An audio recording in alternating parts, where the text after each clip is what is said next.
January the 8th, 1989, an emergency crews battled to rescue passengers trapped inside a Boeing 737.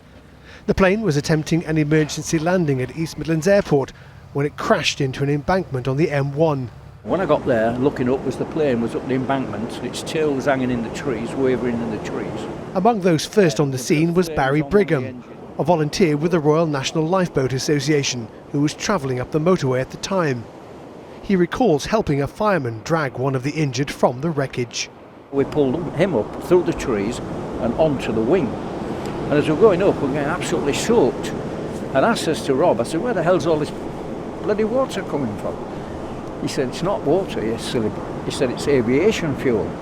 In total, 47 people died in the crash. 79 survived, although many were seriously hurt. Tomorrow, to mark the 30th anniversary of the disaster, a special service is being held here at St Andrew's Church in Kegworth. Today, local volunteers were setting out seats for the 250 plus people expected to attend, including survivors and families of some of the victims.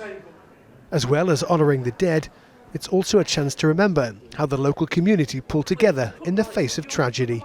We have people in Kegworth who were driving home that night. It was about 8:30 and suddenly heard this noise in the sky, and when they saw what was happening, rushed to where the crash site was to help, and people just seemed to drop everything, and God, it was a massive community response.